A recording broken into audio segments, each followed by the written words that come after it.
So, ladies and gentlemen, we're ready to start on the, this I would call the business panel, the doers panel. I see there are no politicians in the room. We particularly arranged this so that the election would be called in time to keep the politicians out of it and have a serious discussion. My name is Lionel Barber. I'm the editor of the Financial Times, and some of you may have read some of our editorials about Brexit, and I just want to state here this afternoon, clearly on the record, that one, it's a personal privilege and a pleasure to be invited to chair this panel and to say how much I, on behalf of the FT, value this initiative taken by Paul Marshall and Jonathan Hill to come together to provide some constructive solutions to the challenges that we face, having made a clear decision in favour of leaving the European Union. I would also say that the FT intends to contribute to that and is indeed doing so since June.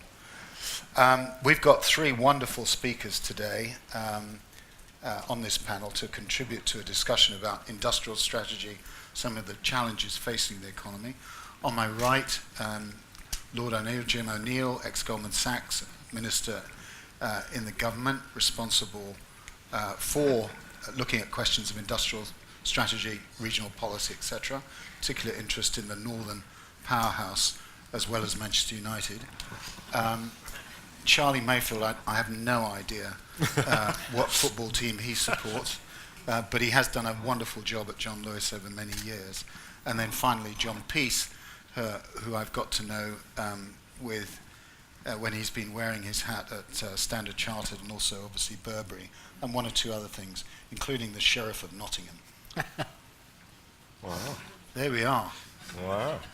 So, just to start, let's because this is about practical issues, I want to start with the challenge that really has been something that successive governments have found very difficult to deal with and still hampers what in nominal terms has been a very successful UK economy over the last 20 years, and that's productivity, the productivity conundrum.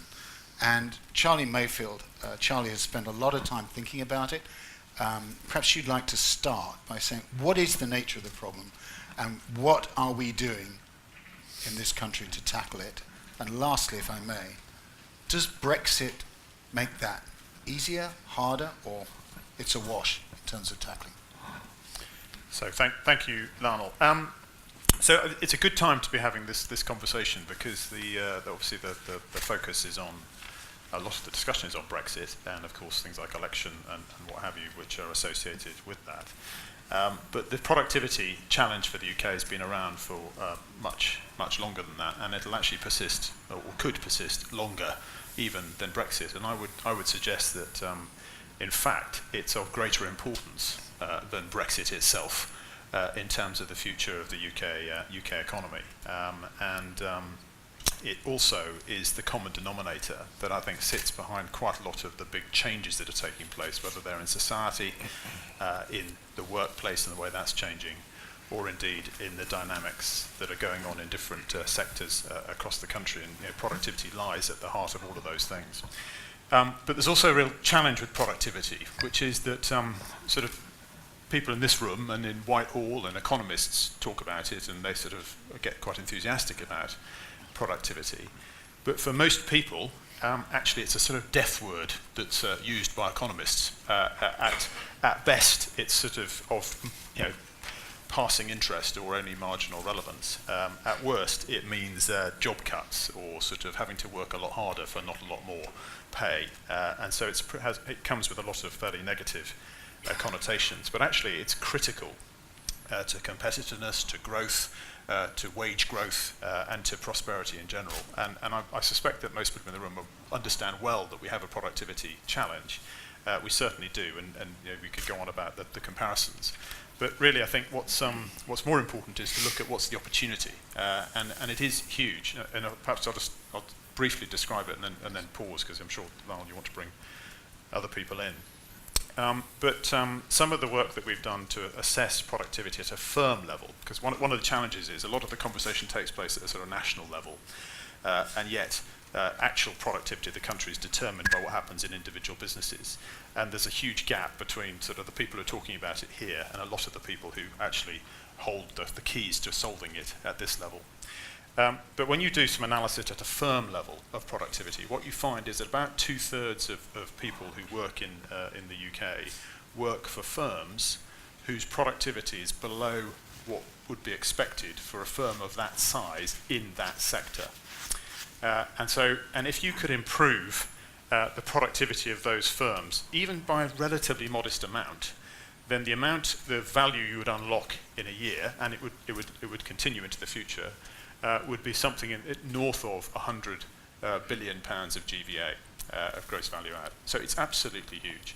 And the good news is it doesn't actually require people to sort of change sectors or to do dramatic things. Quite a lot of the solutions are relatively practical and simple, and therefore accessible. One of the challenges is they're also incredibly diverse, and they're different for different businesses in different sectors in different regions. But nevertheless, they are accessible, and I think this is a huge opportunity, and it has to be a key focus for the industrial strategy. And I'm pleased to say that the present government has very much placed a big priority on it. We'll come to the government's industrial strategy in a minute. Jim, what is your? You're an economist. So productivity is not. Unfortunately. Yes. So let's have your take. How do you see So, on the productivity challenge? Yes. So, I apologise in advance. I have some slightly weird views on it that grow in my mind, which in some ways I describe as, I know, aspects of it are an overstated economist's conundrum. I used to talk to Charlie in my extremely lengthy 16-month spell as a minister. Charlie and I kind of... Scars on your back. Yeah, feel it as well. But from 40,000 feet, part of it, assuming, forget the issue about measurements, ignoring all of those debates, part of the apparent decline in productivity here and throughout the G7 might simply be an entirely logical response to the shift in the relative price of labour and capital and the staggering flexibility of labour. When I was just getting out of my shorts beginning to think about studying the weird world of economics, one of the strongest beliefs, and amongst the many reasons why economics needs to be questioned, was the so-called downward labour rigidity. And the idea that you'd ever get the kind of flexibility of labour that we now have had here for a long time was unthought of as being possible. So, translated into the way a business might think, choosing to employ a lot more labour that's cheaper and more flexible to deal with than all this longer term stuff involving capital is perfectly logical. And I think part of the productivity issue is that. Which doesn't mean to say it's not a problem, because for all the reasons why higher productivity is better. But I think until we deal with some of the issues that have presided over that shift between labour and capital, I'm not sure it's as easy to solve as many people think. And I've thought a lot about many of the other conventional ways. And the two things that add to the slightly controversial aspects of how I think of it that way, and one of them I helped encourage George Osborne to controversially pursue this path, is if there's anything vaguely true about that, then what you actually want to do is intervene a little bit directly in the labour market. You mean you're responsible for raising the minimum wage? Yes. The working wage? Yeah. And also, the whole thing about 0 hours and blah, blah, blah, blah, blah. They're sort of not sure how wise they are, although obviously for an individual employer, they probably seem great. So hold on. So do you think that 0 hours contracts are somehow impairing a drive to improve productivity in this country? Yes. Got a straight answer, isn't that amazing? The second equally controversial part, which is particularly relevant for this audience, I think the whole role of and the enormous growth of interest rate tax deductibility for borrowing, and the enormous growth in EPS management and share buybacks. Are we talking about private equity here? No, talking about publicly quoted firms as well. Mm-hmm. Some of my early thinking about this came about because of this thing I was doing in parallel, where I was this review into antimicrobial resistance, where no major pharmaceutical company, with a possible exception of GSK, in the world invests in antibiotics because it doesn't cover the narrow definition of the target. But somehow they don't seem to figure out that if you don't get new antibiotics, all this other supposedly attractive stuff they won't be able to do anyhow. And as it relates to this, the top 3 pharma companies in the US have spent more money so far this decade buying back their own shares than the cost of solving antibiotic resistance for the next generation. Okay, hold that. You look at that across industries, it's pretty similar. Right, just hold that thought. I want to come to John. Charlie talked about unlocking, in effect, £100 billion of value here. I mean, how would you do that? What sectors would you look at? And you are, of course, the retailer. I am, but I'm here today as much representing the Midlands engine, which very similar to what Jim and George Osborne did so successfully with the Northern Powerhouse, is to focus on some of these issues that might help understand and address productivity and indeed address and unlock some of the opportunities we have post-Brexit. Right. And if I may, Lionel, I'll relate to a piece of work done by McKinsey and the CBI recently. And they identified a number of factors impacting on economic growth post-Brexit, impacting on productivity, and I think, Charlie, you may have been party to some of that work too. For example, there are not enough companies in this country that export. And yet the companies that do export, invariably productivity in those companies was higher. Now you can speculate as to why that was. Is it that they are more efficient because they're having to compete in overseas markets?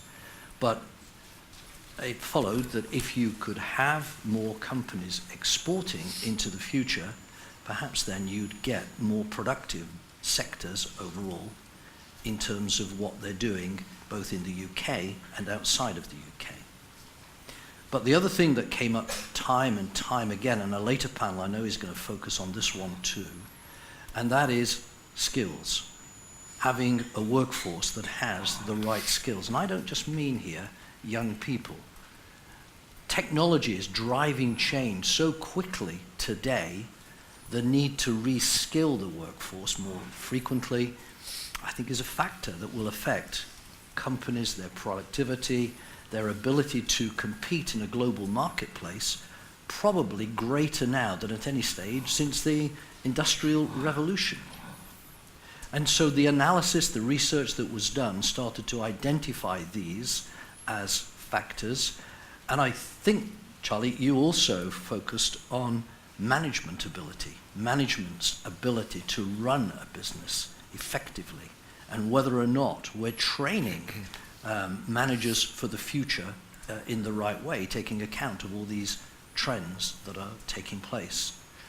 So one of the things I agreed to do last year was to take on this chairmanship of the Midlands engine, because I can see how important it is, and I'm sure you saw the same thing with the Northern Powerhouse, how important it is to rebalance the economy away from London and the southeast.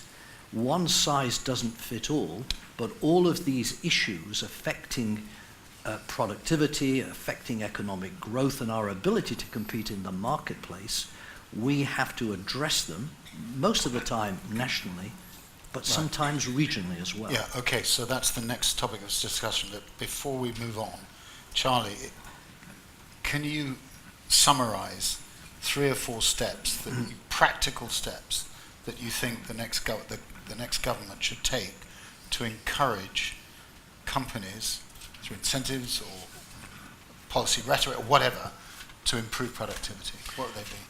So first of all, I am absolutely of the view that it's important to have an industrial strategy. So I think the fact that they've started down that path, the current government has started down that path, I hope that the next one will Not a push dirty on. word.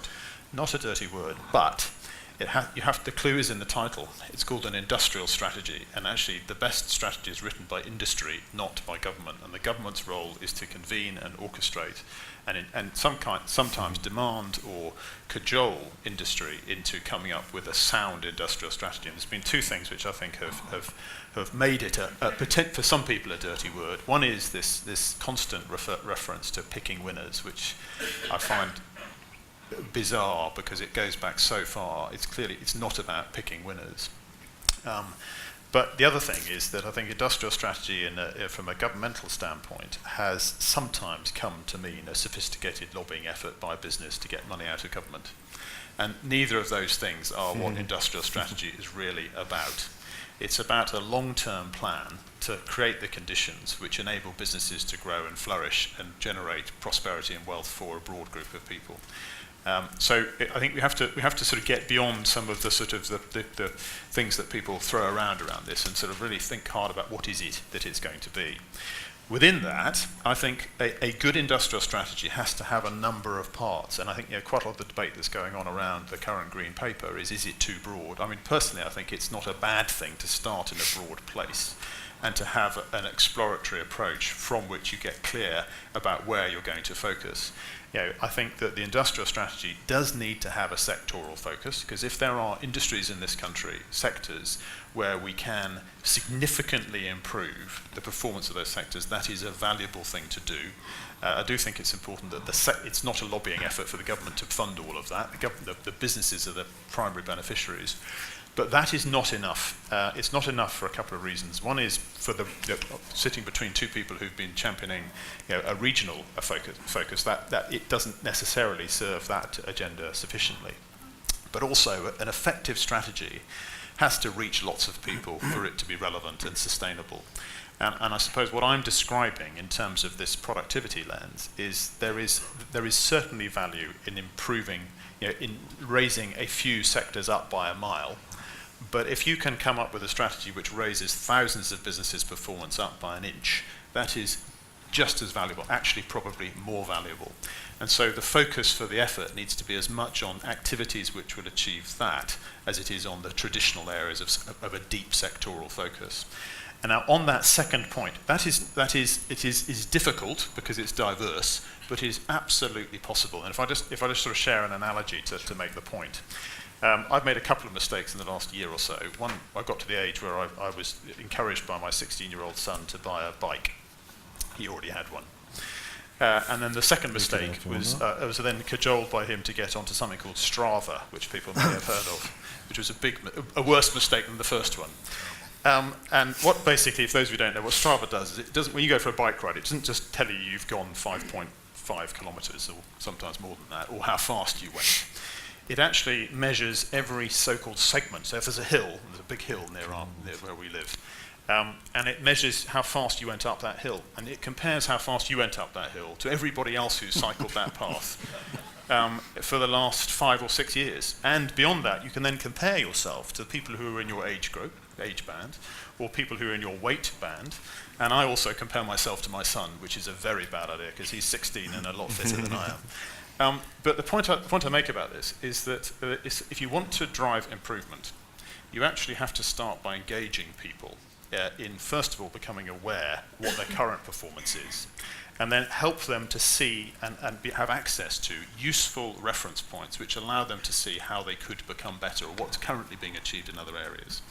And in essence, one of the things that we've been doing, the piece of work that I've convened with a number of other business people, is to see whether we can come up with an app which enables simple comparison of a business to comparable businesses, so they can start to understand that and then start to follow that through with lots of activities to make improvements. We've tested it with the advanced manufacturing sector and with hospitality, and we chose two very different sectors because we've got the sort of 50-something-year-old and the 16-year-old sort of in cycling terms there in terms of their approaches. And the different things they're measuring. And what's been remarkable is how effective that's been, even on a beta version. So we're quite excited about the potential to take that idea and to use it as the spark for a broad-based movement of British business to raise the performance of thousands of businesses across the country in a way that could actually unlock tremendous value. And the government has actually supported that. They've committed some seed funding to help us get this off the ground. I'm hoping that we'll be able to launch it quite soon, and then we will be able to build from there and indeed support lots of other things. The final thing I do want to say is that what I wouldn't want you to think is that, particularly with my two colleagues on my either side here, is that we think with this movement we've found the answer. That's not. There are lots of people doing great work in different ways across the country to improve productivity. And what we want to do is create some simple tools, some simple measurement and some support from a very small organisation that supports and encourages and enables all the people who are doing good stuff to improve productivity to do even more. It helps to identify what impact they're having and to aggregate and amplify the impact. And we're quite excited about the potential, and hopefully we'll get that going this year. Thank you very much. I'm so glad you're not a slacker, you're a Strava, if I can put it that way. It's a recipe for a heart attack, as I speak as a fellow cyclist, Charlie. Where would you put the accent on the industrial strategy? So, I mean, that paper was kind of driven by people I was working closely with, and so it sort of touches a lot of the right issues, but my mind is contradictory about it. I think if you look at some of the greatest developments in the world in various places the past 30 years, I'm thinking of either the US or South Korea to take two, they've essentially come from government support. Absolutely. Technology in the US, the big names that we all talk about, so they've kind of come out of defense. Aerospace. Yeah. And South Korea, obviously. So that leans, and you look at the repeated multi-decade dilemmas here, it's probably because the government hasn't been prepared to stick its neck in the game enough.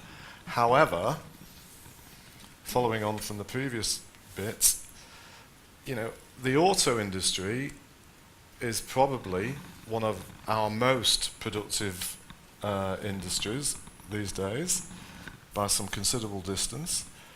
And it's not one that you would say was a consequence of what I've said, or one that was as a result of everybody's real intention policy-wise. It just kind of happened. After much pain. Yeah, after a lot of pain. So, and of course the other issue is that everybody else is trying to do that as well. So I strongly prefer what I suppose you call a place-based strategy, which is why the Northern Powerhouse is so in my veins and so powerful. Amongst the reasons of many, it caused these guys from the Midlands to go, what about us? And the Midlands engine. Sorry, could you just I can't do it. I couldn't do it twice. The Midlands engine is a consequence of the Northern Powerhouse, and it's a fantastic thing too. And the reason why I say both is what is apart from the dilemma of picking winners, the thing that you know about the geography is that these places in the UK aren't completely disappearing, whereas you have no idea about what industries are going to be relevant the next 20 years, really, unless you really want to take a lot of stake in the game. And therefore, what is unique? And the thing which, let me choose my words slightly carefully here, what is disappointing about the government that has called for an election and looks like it might come back is because it wasn't them, they seem to be tolerating it rather than embracing it, and it's because they slightly misunderstand some of the importance of the issues. And the core thing about the Northern Powerhouse is that the distance from Manchester to Liverpool, Manchester to Leeds, Manchester to Sheffield is less than the Central Line. That is unique. Yeah. There's nowhere else in the country that you've got that. And if you can get all of those 8 million people to behave as collective consumers and producers, that is a game changer for the future of this country.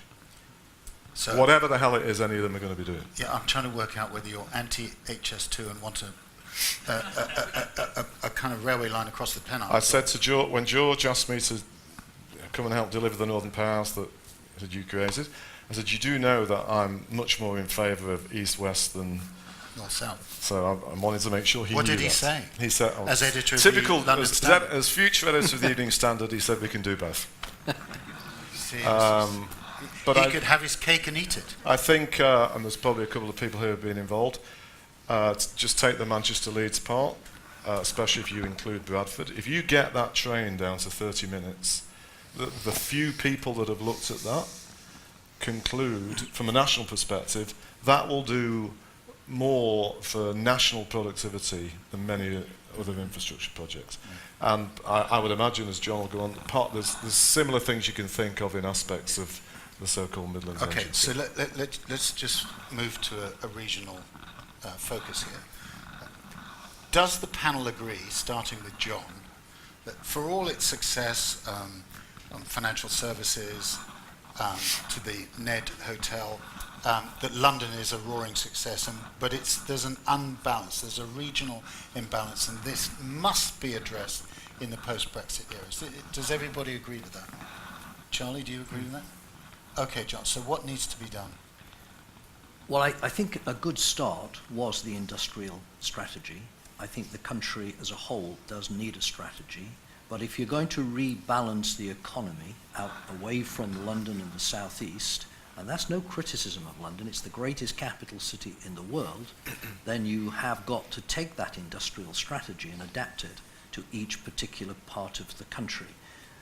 Jim made a very important point, and which I totally endorse. If you take investment in connectivity, high speed 2, not just north-south connectivity, but east-west as well. Those are projects which you can't measure in one term of Parliament. You do need to put in place vehicles which will take this medium to long-term view.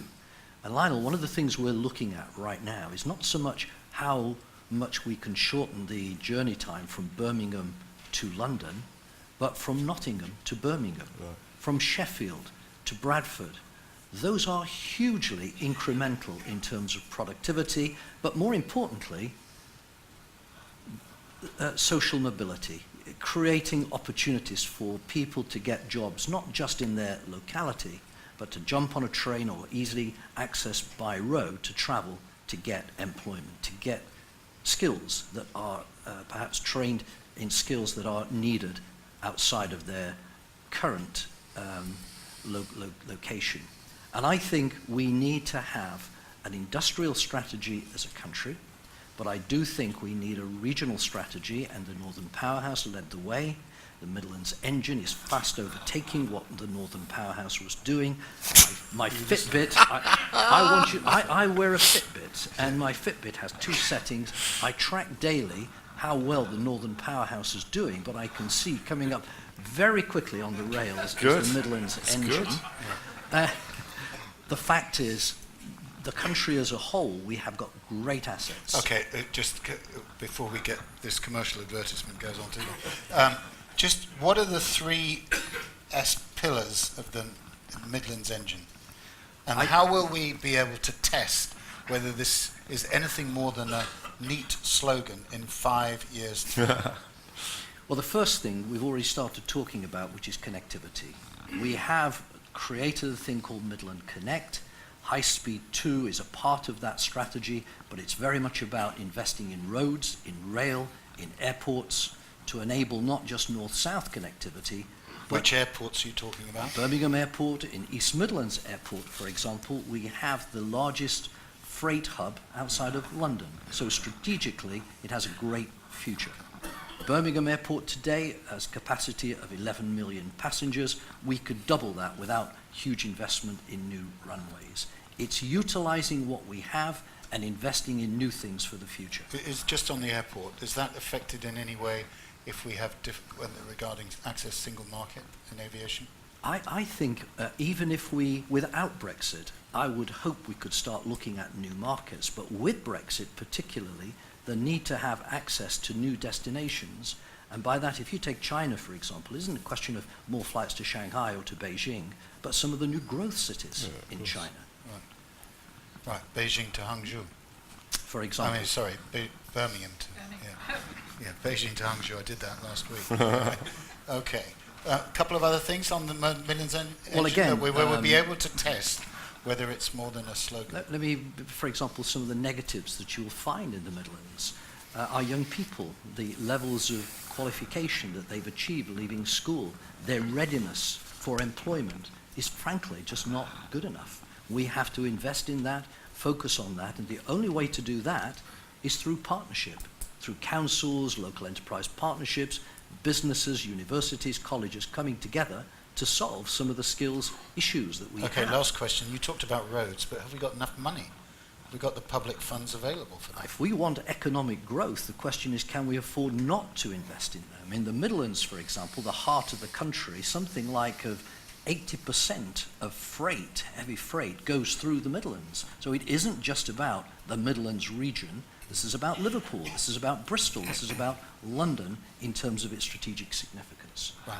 We talked about sectors where we think that we can be world class, or which have great potential and could be exploited. Would you like to pick on one or two things that you think the government should be actively supporting, or if not with money, but just where you think there's more to, that's where we should be putting our focus? Yeah, Charlie. No, in a word, because you don't want to pick winners. Because I want to make a different point actually, which is right. that I think first of all, you can answer the question afterwards. Yeah, okay. I do think that regions are very important. Right. So I do think that something, but it's not about doing down London. It's about building up the others, and it's about, you know, the last thing we'd want to do is to see London waning. That would be a very bad option. Secondly, though, you know, an industrial strategy needs to include a dimension which is about infrastructure. But very often when we talk about industrial strategy, that's basically what we end up talking about. And it has a part to play, and I have no doubt that improving the infrastructure of the UK will help. And I would absolutely echo what you said about roads. And some of this, the problem is some of the big headline projects like HS2 crowd out the whole discussion. In fact, there's huge value to be unlocked in infrastructure with a smaller I in more localities. And I think it would be a good thing if we saw more focus on that. But then you've got to have somebody who makes it all happen. And I think this is the leadership point which has to come through. And this is my point about the industrial strategy being led by business. Because government can only do so much. They can help to create some of the conditions, and we're pretty good at saying what we'd like them to do to make the conditions better for us to grow and to do all these things. But businesses have got to step forward and take the leadership. And that's where I think some of the Northern Powerhouse and Midlands Engine are potentially leadership entities that can start facing more into the business community in those regions, perhaps to sort of come together to solve some of the skills issues. But without that, we won't access the 100 billion that I'm talking about, because that comes not from infrastructure. It comes from pretty esoteric, pretty sort of mundane stuff. It's like target setting. It's like, how good are you interested in exporting? You know, do you have a good approach to talent management? And the point that John referred to earlier about leadership, you know, one of the slightly uncomfortable things which we've sort of uncovered from some of the work we've done, there's a chap called Professor Van Reenen at LSE. He's actually now gone to the States, who's done some work comparing leadership and management internationally. And it makes slightly uncomfortable reading, frankly. It basically suggests that there's a tremendous opportunity for us to lift the quality of the leadership and management in the UK, and if we were able to do that on a broad basis, it would unlock a lot of value, and it would be an important part of it. And it's not rocket science, it really isn't. It is about doing some of the things that I've mentioned and a few others. And we think that there's actually enormous scope to galvanise people around that and support some of the initiatives that are already in place to get that going. Again, I'll pick that up. Jim, you wanted to say a few things about the Northern Powerhouse. Even though picking winners is, you know, linking aspects of it together, two would seem obvious to me.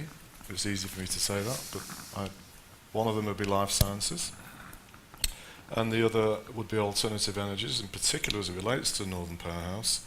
Might seem a bit myopic to some of it, but small modular reactors for nuclear. It's something that some of our universities have got an edge in, so it can tie in more broadly with other things, and it could be a real, it's worth the potentially wasted money if it doesn't work, because if it succeeded, it could be a huge game changer for the scale of the challenge of the nuclear industry. Other things. First of all, importantly, from the higher frequency stuff regionally that we have, of which there's not, there are signs that the Northern Powerhouse is actually already doing relatively well. particularly the northwest part of it. If you look at regional GVA and employment, Manchester and the northwest has been stronger than London for the past 12 months. That could just be pure fluke, and I wouldn't want to get too carried away with that. The second thing to say is, because of what you asked, John, when I frequently get asked how would you test the success of the Northern Powerhouse, the real answer is in another generation, when the male life expectancy of an extremely deprived area called Crumpsall in North Manchester is no longer the same as Russians. That's the real test, but you're not going to be able to test that for 15, 20 years. And there's many other places like that around the north of England and the Midlands. But that's the real test. Third thing to say is, and this is why I made the deliberate point I did at the start before, the measurement isn't about government spending. In fact, one of the things that I find so irritating that they are tolerating it rather than embracing it is the messaging it sends to the private sector in Britain and around the world that this is a priority. Private sector does it for you. And the idea that I frequently argue with a lot of people who've become friends of mine, all these councillors from all over the country, about give us more X, Y, and Z. The government might have to spend some money on make some bets, but the governments in general around the world aren't the greatest at spending money efficiently. So what they need to do is demonstrate that it's really important to be so convincing in persuading the private sector to do it for you. And that is something that I don't understand why the current machine doesn't quite get it, because it's there, and I'd obviously travel to China and the Middle East, and people all over the place love the whole Northern Powerhouse stuff. And they would be very intrigued in the Midlands engine if the government was more noisy about that too. Okay. Let me just pick up what you were saying about managerial skills. Can you pick out any examples of what business schools are doing, or where somewhere else where people could turn to, it could be online, where some of these skills that you think are lacking, which if acquired would transform over time the way business is performing? So the work we did basically identified that there were, these are going to sound like generic headings, but there were 5 areas that determined about 70 or 80% of productivity performance of any one company. And their leadership, by which I mean management behaviours, vision, values, talent, which is performance management, motivation, planning for the future, target setting, innovation, ambition, commercial excellence, which including within which is things like export, and then operational efficiency. So these are not earth-shattering. They're pretty standard stuff, and the points that sit underneath them are also pretty evident, frankly. So this is not about asking people to become PhDs or to take huge leaps. God forbid. It is about making people more aware in more places about some of the things that are already happening in companies in their sector. Right. And there are actually quite a lot of good examples already emerging of this beginning to happen. So, for example, British Aerospace have sponsored a program with Lancaster University, which has just started with about 24 companies enrolled onto it for a year. A similar exercise is happening in the southwest with Bath University and a number of large manufacturers there, also in Strathclyde, in Warwick are also interested. So there's lots of things beginning to happen. And indeed, what I've just described is pretty meat and drink for quite a lot of the people already in this world. But the challenge is there are too many businesses that don't realise that they've got a tremendous opportunity to go after by making relatively modest improvements to some fairly standard practices. And so this is about galvanising and encouraging more of that. And that can be done partly through groups such as the Midlands Engine and the Northern Powerhouse, but also lots and lots of others. Right, so John, if it's so evident, what's the problem? Is it because we British still believe in the art of the gifted amateur? I think one of the big problems we face is siloed thinking. And I don't just mean here in regions or nationally. If you take government departments, for example, you can have the Department of Education who's got one particular view on what courses should be run in our schools. You've got BAYS or BIS, as it used to be called. So different government departments. It's had often, about 10 different names in the last 15 years. It really has. It's probably changed again since we've been talking, but certainly... Actually, it's about the announcements are about...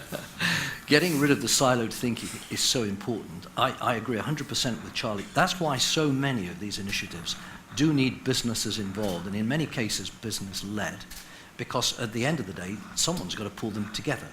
And at the end of the day, all too often, if you take the skills issue, the recipient of the success or defining what's needed are the businesses who are going to create the jobs. And I'm delighted to say that in the Midlands, and Jim, I think it's happening in the Northern Powerhouse as well, the universities are working closer with businesses to shape the courses for the jobs that are going to become available, and I mean vocational skills, not just academic achievement. Now, we touched this word has been gone, Charlie. No, I just wanted to make one quick point about, because it follows on from what John has just said about where the leadership comes from and the value. I would suggest that almost whatever happens in the Midlands Engine and the Northern Powerhouse, if they're still going in 10 years' time, they will have created real value, because it'll take time to generate that value. And one of the big challenges we have in this country is that we fall in and out of love with initiatives very, very quickly indeed. Yeah, why is that? And you know, Industry 4.0 is something I'm sure people have been bored to tears hearing about again and again and again, and it's the sort of the cornerstone of the German industrial strategy. It's come into common language pretty much. Lots of people now talk about it. It's taken on a broader status. What people don't realise is it began in 2002. It took about 10 years before it started to become commonly talked about. And there is something about breaking us, comes back to the point I made at the beginning, it's the industrial strategy. It can't really be the government's industrial strategy, because governments do change.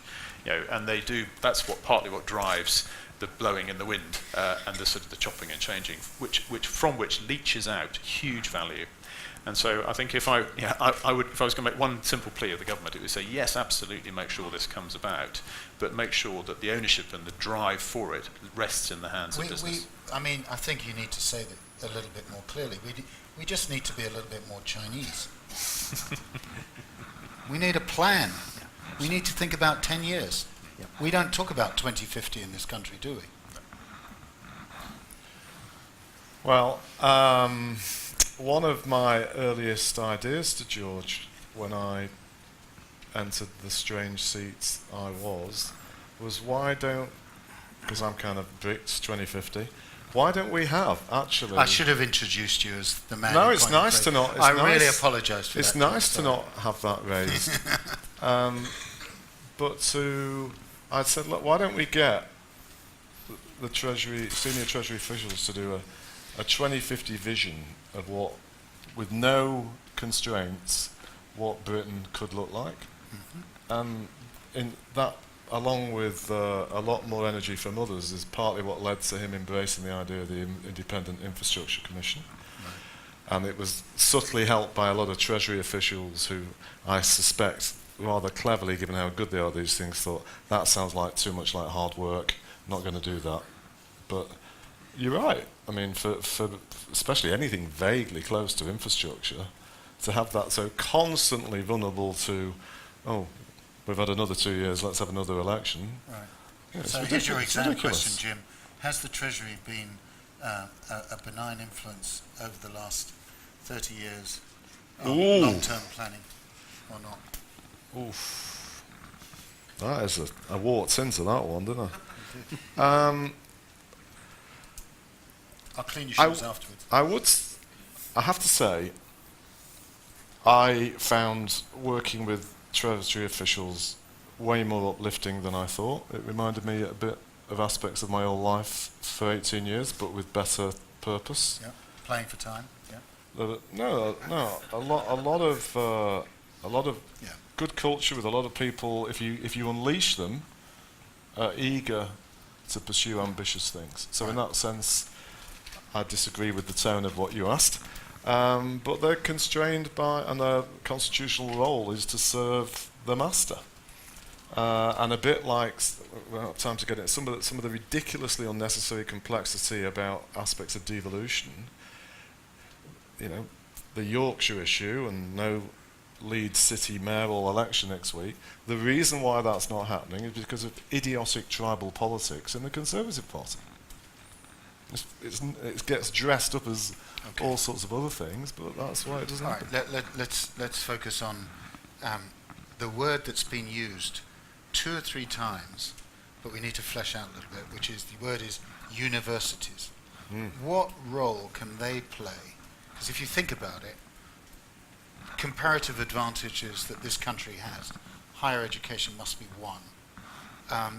What role can universities, starting with you, John, play in this underpinning or complementing, 1, an industrial strategy, 2, raising productivity, skills, etc.?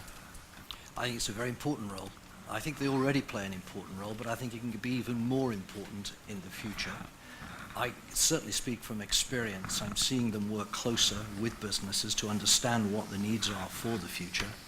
But it's very much about the research that they're doing, the innovation, the innovation hubs that many of our universities are developing. I think where we fall down, Lionel, is monetizing much of the work, the research work they do. I know the Treasury, Jim, I think, looked at that quite recently, but what I come across are absolutely brilliant ideas and research projects which then get exported at the wrong time. I love to see ways of Britain itself being able to monetize that and creating jobs here. Well, and, I was Jim. involved in it. Some might say it's a bias, but very specifically, we backed graphene for this exact reason at Manchester. And a hugely important, I should have mentioned that perhaps about picking winners, hugely important example of whether that kind of thing could work, because there are some slightly worrying signs that others around the world are picking up graphene in terms of commercializing it better than we are, and it's a very important thing in this regard, I would say. That's a great example, and I'll give you another very quickly, another good example of this, and this is in Leicester University. It has a part of the university is Space Park, where a great deal of the research that we do in space projects is done. And recently we talked about satellites and the fact that historically, certainly to this point, satellites have been gigantic things that require governments to invest and grow. But we're reaching a point now where they're much smaller, can be commercialized, and indeed mass-produced to a large degree. The question here is the research work that the university is doing, can we monetize that to actually be a producer of those satellites rather than simply be a user? I mean, more broadly, sorry. No, please. I mean, I'd put it in the no-brainer category that, again, going back to when I first started to even be interested in economics, it was conventional wisdom in the 60s to write off Boston and the northeast of the US. If you read an economic geography book at the time, people used to think about that part of the world the way we might about this. And the leading, cutting-edge, brilliant universities in Boston are right at the core of why that's one of the most vibrant places in the world. In Northern Pakistan, there's something called the N8, which I didn't really know about until I went into government, which connects 8 fantastic northern universities. Doesn't really do much, but the scope for that to be right at the centre of some of these kind of things is, to me, enormous. Charlie, any thoughts on university? Yeah, so 2 things. One is, I think universities can play a key role in helping to convene the local leadership that's needed to get things done. So nothing happens without leadership, and one of the things about businesses is some businesses are naturally flock together, but most businesses are very busy running their businesses, and therefore they don't have a lot of time to spend thinking about broader issues. And one of the things that universities can do, and in fact this works very well regionally, is you can bring people together to talk about common issues or opportunities and to see whether you can forge some greater gains from that. But I also think that you have to look, I agree very much with the role that universities can play in accelerating key technologies and looking for ways to then monetize those. But the other thing that I think is urgently needed is that universities, and particularly the capability within them, needs to become more accessible to more people, more modular probably. The notion of a rather monolithic approach to university education I think is pretty outdated. And what you now need is you need people who can get access to the quality of teaching and support and research on a needs basis, and more frequently either through a career, if that's an individual, or for a company, through its evolution as it grows So through a more cycle. modular, does that mean less media studies? Well, no, I mean, in a way, it's, look, the example I gave before, BAE Systems have sponsored this work with Lancaster. It's called Productivity Through People.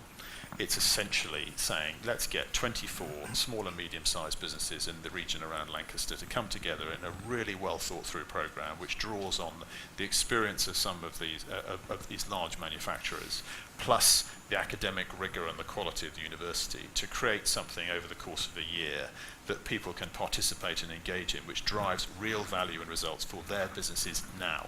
And it's not about high-level research. It's about sort of how do you get practices to improve that drive real value. So, and that's an example. You don't have to get signed off work for 3 years to go and do it. You basically have to commit to doing probably 20 or 30 days in the course of a year.